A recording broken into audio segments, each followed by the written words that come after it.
Welcome to Tennis Spin, where we put our spin on your tennis. Today, I'm going to be talking about the life cycle of a tennis racket. Okay? How long do they stay on the shelves? When did they get discontinued? Stay tuned. So guys, one of the questions that I get asked almost every day is, so when's the new Pro Staff coming out? When's the new Pure Drive coming out? Well, it just came out. The new Pure Drive just came out. The new Pro Staff just came out. But people are always thinking that, well, once one comes out, oh, it's gonna come out again, like real soon. Like every year we get a new Pro Staff or we get a new Pure Drive. Well, that's kind of not the case. So rackets, I always tell people, are like cars. They have about a 3-year life cycle. Depending on the company, some companies change them in 2 years. Babbled changes them every 3 years. So Babbled in particular has 3 rackets in their line, right? We know them as the Strike, the Banana Arrow, and what just came out, the Pure Drive. So what they do is every 3 years then, right? For the 3 major lines. So Pure Drive just came out. So this was, right, Pure Drive's year, okay? Next year, Banana will be getting a facelift, right? Maybe it's gonna go green banana. That's not so ripe, okay? Next year. Year after that, Strike's year. And then back to Pure Drive. Back to Pure Drive, okay? So 3-year cycle. So what happens during the racket cycle? With Babbled, you know, these are the staples in their line. They do very well with these. Therefore, they always just continue, right? So as soon as the rackets come out, the development people are already working on the next version of it, like how to make it better, what's the latest materials, how to stabilize the racket, you know, like basically, do we put new grommets in here that are tucked in? Do we need spiral fibers or some kind of bracing in the shoulders, right? How about a new gripping system? You know, it all depends on, you know, what's latest. It seems like all the racket companies kind of follow each other in terms of technology. When one braces, you know, the shoulders, they all kind of brace the shoulders. When one puts mesh on the grips or do something in the grips, they all do that. So but they all call it something different, right? So but then they all kind of seem to follow each other. Now, the typical life cycle, right? Like I'm just gonna reference Babbled. Actually, no, I'm gonna reference Wilson instead. Wilson is on a 2 to 3 year life cycle. Right, Clash, probably on its last legs, coming out with something new, possibly in 2021, possibly. Right, we got new blades early part of this year, or latter part of last year. Right, so that's gonna be around for 2 years. They got rid of that bad countervail stuff, right? And then we just got the new Pro Staff, right? So Wilson's life cycle is a little different. Depending upon how well the racket does will depend on how big of a change they will make. If the racket is successful, they're probably not gonna mess with it that much. They really, I mean, like for instance, this RF, the RF97, they really didn't make any changes except cosmetically. Now, as you can see, you know, the window up here so that you could see the graphite that's being braided. They changed the paint a little bit. I mean, that looks the same from last year, right? This is different though, right? I mean, we got an updated picture of Roger in the placard. The grip is the same. The butt cap changed to all black, right? But aside from the cosmetic changes, the structure of the racket has remained the same for probably man, since the inception now, since the red racket.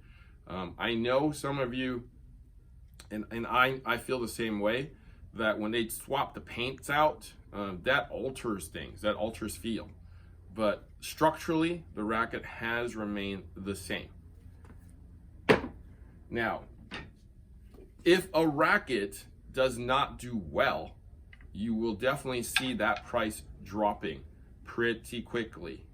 They have about 6 months to a year to see how the numbers go.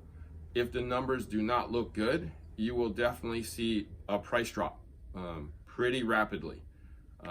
And it may even go on like what they call closeout, which means you start a racket off at, let's say, $200. They will, go to 180, 160, 150, even 120 if the racket is not successful.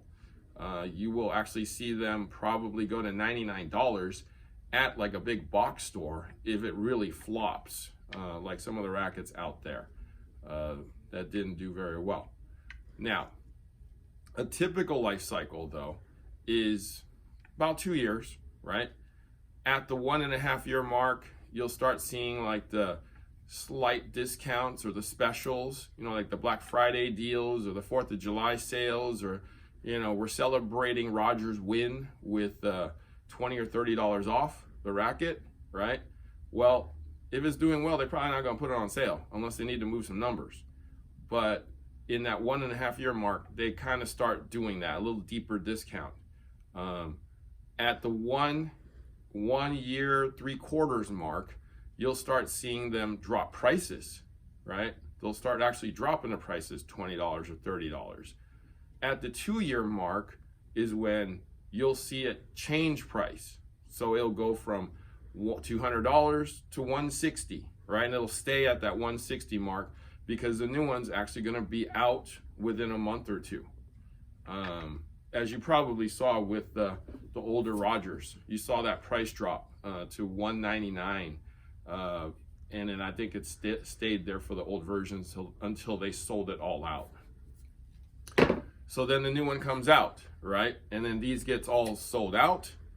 But here's the thing that people never talk about. So let's say this particular Roger racket is now discontinued and the new Roger racket comes out. Well, there's a 3 to 6 month life cycle in that new racket, right? Because this is probably still hanging out there somewhere. People try the new racket and they're like, okay, I love it, I'll buy more, right? Or there's about a 20% of the people out there that say, no, I love the old one more, so I'm going to continue to buy the old one at a discounted price and continue to use that one, right? So it's an 80-20 thing. 80% say, oh, I love the new one. 20% say, the old one's better. So, and that's average, 80-20. Sometimes depending on how bad a company, makes the racket, the new version, will depend on that percentage split. Sometimes it's 50-50. So and that's when you run into some kind of aftermarket price gouging, because let's say this came out and everybody loved countervail, right? But they took countervail away. What's going to happen if people didn't like the new version? And now they're sold out in everywhere, right? So that creates a secondary market, right? You go to the eBay sites, right? What happens to the old version of countervail if everybody's after it? Well, it's going to be higher in price, right? People are going to be asking top dollar for that because now it's a wanted racket. So the biggest example of that is the Yonex DR98. So the DR98 was literally the top selling racket for 2 years for Yonex. And they decided to discontinue it when it was number 1 at the top of their sales, right? They came out with the previous version of this, the E-Zone 98, which was horrible. It was pretty bad. And people basically went right back after that DR98, right? People were like trying to find as many of those as they could, buying it all up. I take a look at eBay once in a while to see if there's a DR98 around, right? The used ones still go for $150 or in great condition more. New ones go for $250 to $300 that have plastic on the handle. So, I mean, so now that DR98 that's new, that's been basically discontinued for 3 years or more, right, is fetching top dollar more than it was when it was sitting on the shelf. So the aftermarket of that racket is huge now. People are wanting it back. It's in demand. And that's basically what spurred on Yonex. I mean, but the life cycle still is going to be 2 years for Yonex, right? So it took 2 years to cycle that racket out for the new technology and this racket to come in. And they realized their mistakes and basically brought back like a new version of a DR98. So, and that's why we have, I call it the racket of the year, right? The new E-Zone 98. But that's what happens to rackets that basically are still in demand, but the company still decides to cycle it out and bring in the new version. So I've experienced this in the past, with my own rackets that they've discontinued. I basically seek them out on eBay myself, right? And basically try to not stock up, but kind of load up on some of them since, I'm one of those people who kind of struggle to find rackets myself too. But I'm sure a bunch of you guys have had this same experience. Share with me your experience. Did you know that this was the cycle, that it's not every year? Or do you know that, or do you follow the rackets and know that it's a 2 to 3 year cycle and look forward to the new one and are sometimes disappointed by them?